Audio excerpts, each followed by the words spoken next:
नमस्कार दोस्तों, आपका एक बार फिर से स्वागत है हमारे चैनल ज्ञान की जानकारी पर। दोस्तों, जय महाकाली, जय माता दी, राधे राधे। तो कैसे हैं आप सब। दोस्तों, माँ अपने भक्तों की सभी कष्टों को दूर कर मनचाहा वरदान प्रदान करती हैं। कहते हैं जिसे माँ भगवती की कृपा प्राप्त हो गई उसके जीवन के सभी कष्ट दूर हो जाते हैं। माँ की कृपा से सब सुख की प्राप्ति होती है और जीवन में चली आ रही बड़ी से बड़ी परेशानी दूर हो जाती है। माँ की कृपा प्राप्त करने के लिए नवरात्रि का पर्व सबसे ज्यादा खास माना जाता है, क्योंकि यह पर्व माँ आदि शक्ति दुर्गा को समर्पित होता है। देवी भागवत पुराण के अनुसार पूरे साल भर माता रानी का पूजन करने से माँ की उतनी कृपा प्राप्त नहीं होती जितनी नवरात्रि में करने से होती है। इसलिए भक्त नवरात्रि के दौरान माँ का अधिक से अधिक पूजन करते हैं। महाअष्टमी और महानवमी पर कन्या पूजन कर हवन किया जाएगा।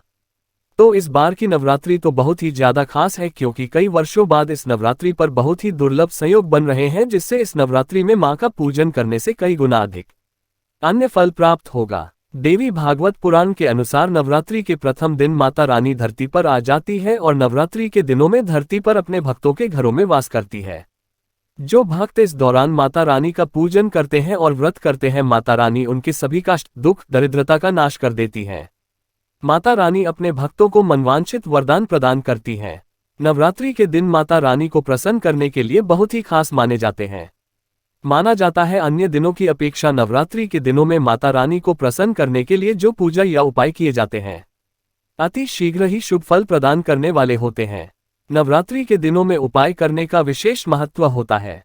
नवरात्रि के दिनों में किए गए उपाय बहुत ही जल्दी सिद्ध हो जाते हैं। दोस्तों, आज के इस वीडियो में हम आपको शास्त्रों में बताया गया नवरात्रि के दिनों में करने वाला एक बहुत ही आसान और असरकारक उपाय बताने जा रहे हैं। इस उपाय को करने से माता रानी अति शीघ्र ही प्रसन्न हो जाते हैं। माँ की असीम कृपा प्राप्त होती है। माँ की कृपा से जीवन में चली आ रही बड़ी से बड़ी परेशानी दूर हो जाती है। माँ अपने भक्तों के सभी कष्ट, दूरदर्शिता का नाश कर देते हैं और पूरे साल भर धन की कोई कमी नहीं रहती। धन का लाभ होता है। दोस्तों, उपाय को सही प्रकार से करने के लिए आप हमारी इस वीडियो को अंत तक अवश्य ही देखें।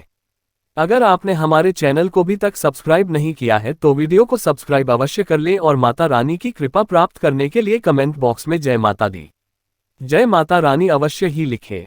तो आइए दोस्तों, जानते हैं इस असरकारक उपाय के बारे में। दोस्तों, यह उपाय आप नवरात्रि में प्रातःकाल या संध्याकाल किसी भी समय कर सकते हैं। उपाय करते समय स्वच्छता और पवित्रता का विशेष ध्यान रखें। उपाय करने से पहले स्नान कर स्वच्छ वस्त्र धारण करें। ध्यान रखें, काले रंग के वस्त्र पहनकर यह उपाय ना करें। नवरात्रि के दौरान पूरे 9 दिनों तक काले कपड़े नहीं पहनने चाहिए, इन्हें अशुभ माना जाता है। माता रानी का पूजन करते समय सदैव लाल, पीले, हरे, गुलाबी किसी शुभ रंग की वस्त्र ही धारण करें। अगर आप संध्याकाल के समय यह उपाय कर रहे हैं, आपने सुबह स्नान किया है, तो आप शाम को मुंह हाथ धोकर स्वच्छ वस्त्र धारण करके उपाय कर सकते हैं। उपाय करने के लिए सबसे पहले आप एक दीपक ले। आप मिट्टी का, आटे का या पीतल का कैसा भी दिया ले सकते हैं। अगर मिट्टी का दिया लिया है तो उसे अच्छी तरह से पानी से धोकर साफ कर लें। आटे का दिया ले रहे हैं तो आप साफ जल से बिना नमक का आटा बनाए दिया लेने के बाद आप एक कटोरी ले या एक प्लेट ले, उसमें थोड़े से चावल रखें और चावलों के ऊपर आप इस दिए को रखें। दिए में अब आपकी भरे, अगर घी ना हो तो मीठा तेल से तिल का तेल कहा जाता है, या सरसों का तेल भी आप इसमें भर सकते हैं। दिए में तेल या घी डालने के बाद अब आप इस दिए में रुई की बाती ही लगाएं। दोस्तों, एक तो लेटी हुई बाती होती है जो लंबी बात ही लगाई जाती है, और एक होती है खड़ी बाती। आपको इस दिए में खड़ी बाती लगानी है। अब आप ये प्लेट सहित दिया माता रानी के सामने ही रखते हैं।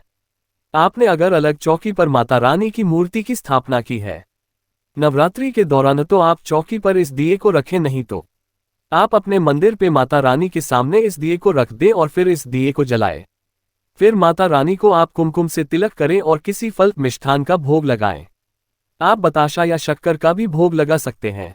भोग लगाने के पश्चात आप माता रानी को प्रणाम करें, नव दुर्गा माँ को प्रणाम करें। प्रणाम करने के पश्चात अब आप एक साबुत फूल वाली लौंग ले। दोस्तों, ध्यान रखें, आपको लौंग साबुत लेनी है, जिसमें फूल लगा हुआ। टूटी हुई लौंग ना ले। टूटी हुई लौंग का इस्तेमाल पूजन इनमें नहीं किया जाता। लौंग लेने के पश्चात अब आप इस लौंग को माता रानी के चरणों में रखें और माता रानी से अपने सभी कष्ट, दुख, दरिद्रता को दूर करने की प्रार्थना करें। आपकी जो भी समस्या है आप माता रानी के सामने कहें और अपनी समस्या को दूर करने की प्रार्थना करें। प्रार्थना करने के पश्चात अब आप उस लौंग को मां के चरणों से उठा लें और इस दीपक में डाल दें। दीपक में लौंग डालने के पश्चात आप माता रानी का पूजन करें। मां के इस मंत्र का 108 बार जाप करें। मंत्र इस प्रकार है। मंत्र है ओम हरिम कलीम चामुंडाय विच्चे, ओम हरिम कलीम चामुंडाय विच्चे। दोस्तों, आपको इस मंत्र का 108 बार जाप करना है। ये माता रानी को प्रसन्न करने का सबसे प्रसिद्ध मंत्र माना जाता है। इस मंत्र का जाप करने के पश्चात अब आप माता रानी की आरती अवश्य ही करें। मां की आरती करते समय आपको इस बात का ध्यान रखना है कि आपने जो दीपक जलाया है उस दीपक से आपको मां की आरती उतारनी है। दीपक आपने प्लेट कटोरी में रखा है तो उसे प्लेट कटोरी सहित उठाकर आप मां की आरती उतारे। आरती उतारने के पश्चात दोस्तों, आपको फिर से माता रानी से अपने से भी कष्ट, दुख, दरिद्रता को दूर करने की प्रार्थना करनी है। आपको जो भी परेशानी है पहले आप मां के समक्ष रखें और परेशानी दूर करने की प्रार्थना करें। दोस्तों, ठीक खत्म होने के साथ साथ जैसे जैसे दीपक की बाती चलती जाएगी, बाती के साथ ही ये लौंग भी जलती जाएगी और जैसे जैसे ये लौंग जलती जाएगी, मां की कृपा से आपके जीवन में आ रही कठिनाइयां, परेशानियां भी इस लौंग के साथ जलती चली जाएंगी। इस उपाय को नवरात्रि के दौरान करने से माता रानी की असीम कृपा प्राप्त होती है और घर में सुख समृद्धि आती है। पूरे साल भर धन की कमी नहीं रहती, धन की हानि होना बंद हो जाती है और धन का लाभ होता है।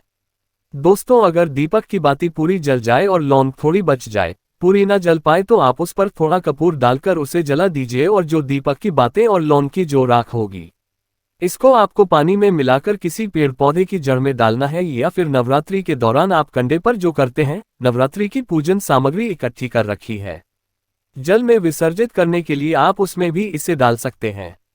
दोस्तों, नवरात्रि भी प्रातःकाल और संध्या काल के समय माता रानी के आगे दीपक जलाकर पूजन अवश्य ही करना चाहिए। इसलिए आपको इस उपाय को करने से अलग से दीपक जलाने की आवश्यकता नहीं है। आपने पूजन के दौरान जो दीपक जलाया है आप उसमें ही लौंग डालकर इस तरह माता रानी का पूजन कर यह उपाय कर सकते हैं। लेकिन ध्यान रखें, अखंड ज्योत के दीपक से आप ये उपाय ना करें। दोस्तों, माता रानी को आपने जो भोग लगाया है उसे प्रसाद के रूप में अपने परिवार सहित ग्रहण करें। तो हो सके तो इस उपाय को आप नवरात्रि में रोजाना करें। अगर रोजाना ना कर सके तो नवरात्रि की महाअष्टमी, महाअष्टमी और महानवमी के दिन इस उपाय को अवश्य ही करें। उपाय करने के साथ ही कुछ बातों का विशेष ध्यान रखें। माता रानी के भक्तों को नवरात्रि के दिनों में काले रंग के वस्त्र भूलकर भी नहीं पहनने चाहिए, इन्हीं अशुभ माना जाता है। नवरात्रि के दौरान पुरुष हो या महिला हो, किसी को भी बाल नहीं काटने चाहिए और नाखून भी नहीं काटने चाहिए। पुरुषों को दाढ़ी मूंछ भी नहीं बनानी चाहिए। नवरात्रि के दौरान तंबाकू, सिगरेट का सेवन भूलकर भी ना करें। नवरात्रि के दौरान प्याज, लहसुन और मीट, अंडे का सेवन भी ना करें। अगर आपने घर में अखंड ज्योत जलाई है या फिर घट की स्थापना की है तो 9 दिनों तक आप अपने घर को खाली छोड़ नहीं जाना चाहिए, यानी कि घर का कोई न कोई सदस्य घर में अवश्य ही रहना चाहे। नवरात्रि के व्रत रखने वाले भक्तों को नवरात्रि के दिनों में दिन में भूलकर भी नहीं सोना चाहिए। पीरियड के दौरान महिलाएं यह उपाय ना करें। पीरियड के दौरान महिलाएं माता रानी का स्पष्ट ना करें। दोस्तों, नवरात्रि के ये दिन माता रानी को प्रसन्न करने के लिए बहुत ही खास दिन माने जाते हैं, इसलिए इन दिनों में अधिक से अधिक मां का पूजन और ध्यान करें। उम्मीद है आपको हमारी ये वीडियो पसंद आई होगी। आज के लिए बस इतना ही। जय माता दी दोस्तों, धन्यवाद।